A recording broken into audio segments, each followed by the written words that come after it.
Just want to say I've really enjoyed the yesterday and the day before, like great speakers, great presentations, but what I found most fascinating is the sidebar conversations in the hallway, just getting to know different things, different challenges that each of your industries are working with. I don't think we've had a lot of official representation from my industry, so today I hope to provide you some unique insights on who we are, first, my organization, who we support, what we do, and then our ideas on how we scale an attitude of continuous improvement. So my office is the Department of Defense Executive Agency for planning, coordinating, and executing memorial affairs, ceremonies, and special events in the National Capital Region. The office itself is about 22 personnel, consisting of officers, non-commissioned officers, and Department of Defense civilians. And in total, our organization is about 4,800 soldiers, sailors, airmen, and Marines from the United States Army, Navy, Marine Corps, Air Force, and Coast Guard.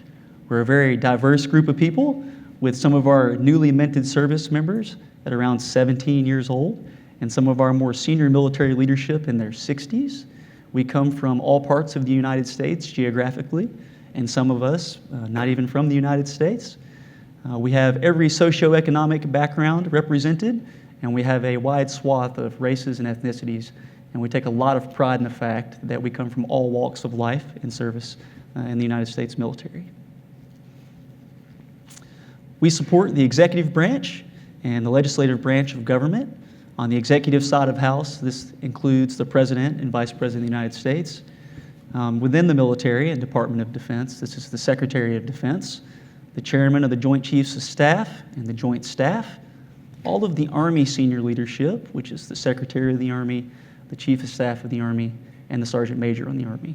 We also have a relationship with the Congress as we support them with some of their diplomatic initiatives involving our troops and support them with memorial affairs activities. You may have heard of us before or seen us before. I've got some photos behind me. On the top left there is a picture from this last summer. President Trump directed a state arrival for the Republic of France. So there's a photo of President Emmanuel Macron on the south lawn of the White House inspecting some of our troops for that state arrival ceremony. On the top right, that's a photo from this past December. That's a picture from one of our joint casket teams. We had the distinct honor and privilege of performing last rites for President George H.W. Bush as we mourned his loss as a nation throughout the country, but culminated with lots of activities here in the National Capital Region. On the bottom left there is from this last Memorial Day. The Vice President attended Arlington National Cemetery to pay his respects by laying a wreath at the tomb of the unknown soldier. And on the bottom right, that's a picture of our U.S. Army Band. This past Independence Day, we had a lot of activities in the area supporting our nation's birth and also the President's Salute to America event. Not on the screen, but perhaps most important, day in and day out, we honor and bury thousands of our veterans in Arlington National Cemetery each day. Excellence. We take tremendous amounts of pride in what we do. It's very important for us to get it right. Excellence is very important. The idea that we want to be better tomorrow than we were today. This morning, I'd like to share with you 5 components on some of our lessons learned on how we've tried to create this culture of excellence and scale an idea of continuous improvement. These 5 components are focused vision, codified expectations, subordinate empowerment, sustained objectivity, and accountability. So let's jump in. Focused vision. So sometimes I think when we have conversations about vision or mission statement, it's this airy, nebulous idea or group of words that's up in the clouds. You print it, you put it on a beautiful poster board, you hang it in your foyer, and then you never talk about it or think about it ever again. Maybe it's on your landing page on your website, but there's no real practical use for it. So today I would submit to you there's actually a very practical use for it, and I'll give you 4 tips on how to make that very practical with your vision. First, commitment. For some context, our leaders are usually in position for no more than 3 years. They're here for about 2 years. So they come in, they're very excited, and they have a vision. That's not a lot of time to get that across the finish line, so it's very important for them to stay on task. So focused vision. You should make revisions to your vision. You should be agile and adaptable. We should think about how frequently we're revisiting this topic. Should you make revisions annually? Probably. I think that's prudent. Should you make them quarterly? Maybe. Monthly? I don't know. Weekly? Daily? Hourly? I don't want to work for that boss. Not something I'm looking for, right? So commitment to vision. Second, it needs to be prioritized. Even though we have many efforts that are very important, among our top 4 or top 5, we need to rack and stack them and be very clear about what's most important. So for us, it's memorial affairs, number 1. Number 2, ceremonies. Number 3, special events. And number 4, defense and support of civil authorities. They're prioritized. This helps inform us as we make decisions, especially in environments where there's limited resources, and we all know that everyone's fighting for space on the calendar. We need to know how to rack and stack these priorities. What's most important? Third, it needs to be limited. The old adage is very true. If everything's important, nothing's important. So we have to be limited and realistic about what our vision is and what we want to achieve. Finally, number 4, it needs to be communicated. You may have the most beautiful vision statement that's framed above your desk in your office, and you're the only one who knows about it, and that's not very useful. So it needs to be communicated at every echelon of your organization if you want to maximize the impact. A good way or a good test for that is just go out to your entry-level sites and walk up to a guy who's been on the job for maybe a few weeks or a year and just ask him, "Ma'am, can you tell me what's important to us? What's our priorities? What are we here for?" And if they can't tell you, that's a good indicator that perhaps you should go back and examine, maybe I don't have the right people in the room when I'm talking about vision. Maybe I need to take a look at what I'm communicating and how I'm communicating that. But it's a good test, so I recommend that. Focus vision. Second, codified expectations. Once you have a vision, you've got to put it in something that's practical and real for people to be able to action, to work with. For example, you're now in the Army. I'm not just going to give you your uniform and say, break a leg, go have a good ceremony. That's not the way we do things, right? So we codify expectations. This is how the Army does it. In the Department of Defense and the Department of the Army, we talk about things in terms of strategic, operational, and tactical level. At the very strategic level, for example, for memorial affairs, Department of Defense, they create policy and they say, hey, military, this is how you're going to do funerals in a big picture way. And then it becomes a little bit more narrow at the operational level, and unit commanders start to define what that looks like with a little more specificity. For example, in Arlington, the Old Guard is the keeper of the Memorial Affairs Standard Operating Procedure. This governs how you're going to execute funerals in Arlington National Cemetery. And then down at the tactical level, with unit commanders, it gets even more specific. With the Memorial Affairs example, casket team, when you fold this American flag, we expect you to fold it in 1 minute and 50 seconds. And when it's folded, I want it to be all blue with 9 stars visible on one side. Very specific. For us and what we do, the standard, as we call it, or those expectations, are really, really clear. And when those standards are unclear, that's when we usually have a lot of problems. There's a lot of conflict because things aren't matching up for the people on the ground. 2 notes on codifying expectations. First, it needs to create a deliverable. I need something I can put my hands on to look at to keep us all accountable. So that could be an instructional manual, or it could be a PowerPoint presentation, it could be a video, something that's codified in a document, captured somewhere. So this helps us for a number of reasons. One, it actually communicates. It's the mechanism to communicate what we want, what kind of behavior, what kind of activities, what our standard is.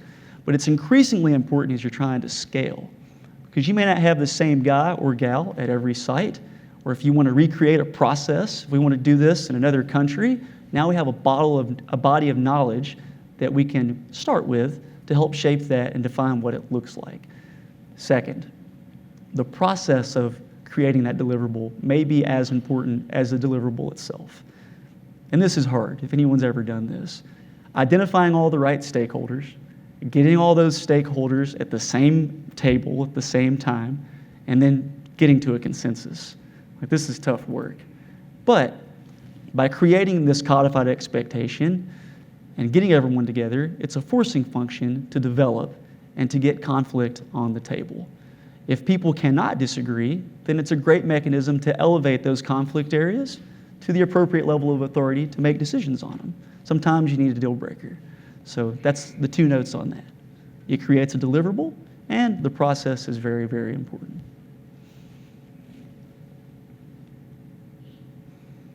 Subordinate empowerment. So as a junior military officer, I think we mentioned I'm an active duty officer, a West Point graduate. So at the academy, we talk a lot about junior military officer development. There's a required reading. So one such book is Robert Heinlein's 1959 classic, Starship Troopers. I don't want to give him too much credit because he's a naval officer, and I don't think he made the right decision. But I think he got this right on subordinate empowerment. There's a great quote I want to share with you. Authority and responsibility must be equal. To permit irresponsible authority is to sow disaster. To hold a man responsible for anything he does not control is to behave with blind idiocy. All right, two major components of subordinate empowerment: authority and responsibility. I started focusing on this about 2.5 years ago and really had a breakthrough with the way that I managed people and worked in organizations. Formerly, I held on to all of it. I got all the authority, all the responsibility. I'm going to hold it right here, tight leash, and hold on to this control. And then I started looking around at the people I worked with and just realized, hey, there's some real talent I'm working with, and I'm not using it. It's just all me. So I started to trust a little bit more, and I started to empower just a little bit more. I was communicating some vision. I was telling them my expectations, and then I was letting them go and getting out of the way. And what I discovered pretty quickly was that I was not as awesome as I thought I was. So many times, I would just get out of the way. And man, people would just blow me away with the outcomes they were able to achieve. In many instances, in fact, I was the limiting factor. I was holding people back. But once I gave them the requisite amount of authority and responsibility and got out of the way, they made my job much easier. A note on dealing out subordinate empowerment. Earlier, I talked about how we tend to think of things in the strategic, operational, and tactical level. When you're giving out subordinate empowerment and you're empowering people, there must be parity between the amount of responsibility and the level that someone's working at, right? So tactical leaders, they get tactical levels of subordinate empowerment. Operational leaders, they get operational levels of subordinate empowerment. Strategic leaders, they get strategic level risk and decisions. Trust me, if you give someone at the tactical level strategic level risk, you're going to have a difficult outcome, I know from experience. So you have to think through that a little bit. We've had a lot of conversations the past few days about technology, and I really think it's great and great for me to hear that. I really believe our greatest capital is human capital. Technology is outstanding, but at the base of this, it's human beings. And I think that if you empower your subordinates, you're really able to release their entire creative potential. All right, my fourth point, sustained objectivity. Earlier, I told you about the Memorial Affairs Standing Operating Procedure. So this document is perfect. I mean, it's the most perfect document you've ever seen. 332 pages of excellence. At least I feel that way. I wrote it. I'm waiting on my Pulitzer Prize. I just haven't gotten it yet, right? So we tend to get really attached to our work. I worked at it really hard. It was like a year of my life, blood, sweat, and tears. All these meetings with stakeholders, finally got it to the finish line. This thing is awesome. It's next to my nightstand. It's just the best thing ever. To be truthful, though, by the end of that experience, I probably had a pretty difficult time being objective about it. It was kind of hard for me to take a step back and say, maybe I'm not getting the right outcome with this document. Maybe it could be improved. Maybe these chapters don't make sense. That was tough for me. Lucky for me, I had a lot of great people in my life to keep me very grounded and very humble and tell me very quickly where I could improve, my wife being upmost. But that objectivity, we tend to lose that. And I think it's very, very important. And there's 3 subpoints on this idea of sustained objectivity. First, transparency. Has anyone heard of the duck effect? So on top of the water, you have this beautiful, majestic creature, but right beneath the surface, they're just paddling like crazy and there's mass chaos, right? So transparency. You can't get an accurate temperature read of your organization if you can't get the thermometer in to see what's going on. So it's really, really important, and I think we've heard this said several times over this conference, to be transparent. If we're all going to come together for an hour and put green slides up on the PowerPoint deck and tell everyone how they had such a great job, I think it's a waste of time.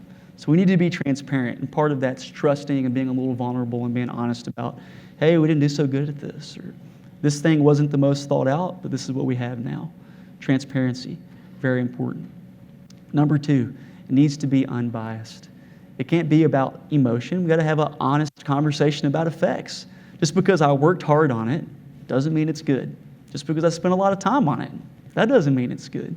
We have to be very, very honest about the type of effects we're trying to achieve and be objective on whether or not we're actually achieving them.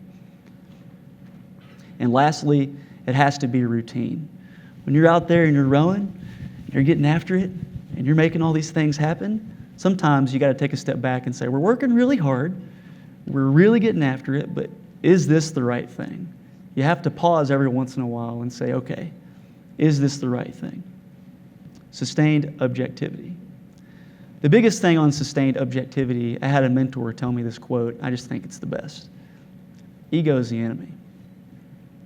The number one thing for me to realize that helped me as I was thinking about that memorial affairs operating procedure, it's not about me.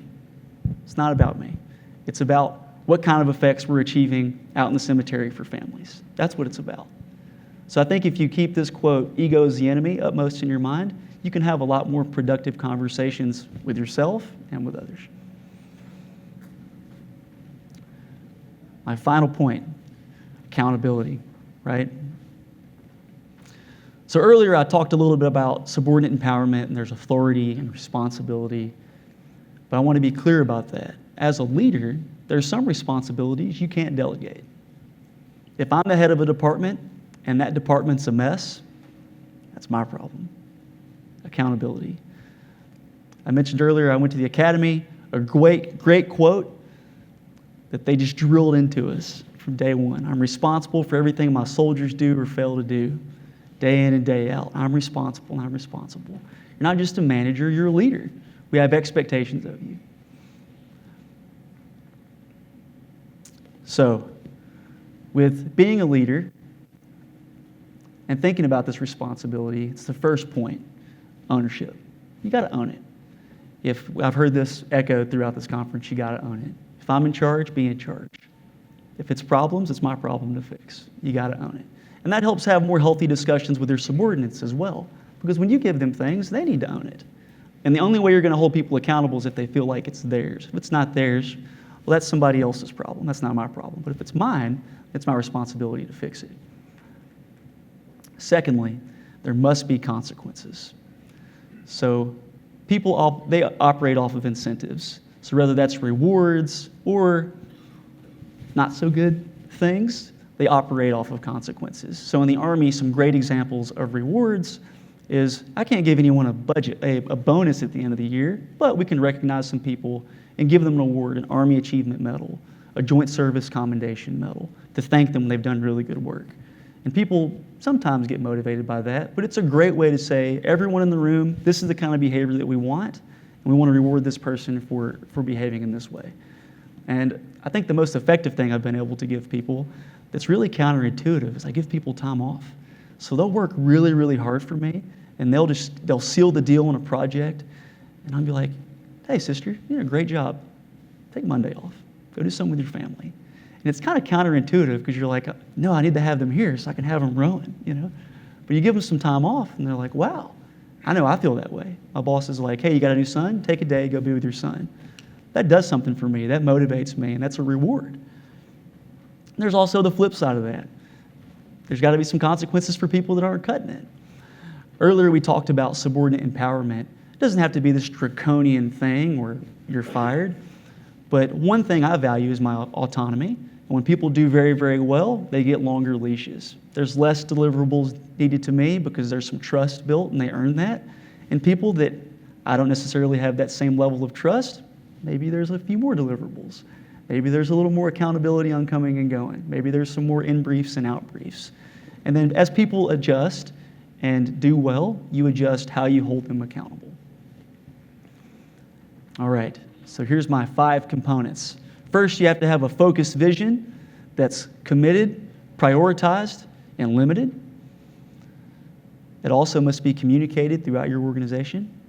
Second, codified expectations. We talked about having the deliverable, but the process is very important. Third, subordinate empowerment. 2 major components of subordinate empowerment are authority and responsibility. Number 4, sustained objectivity. The 3 components of that are transparency, it's unbiased, and it's routine. And number 5, accountability, taking ownership and consequences.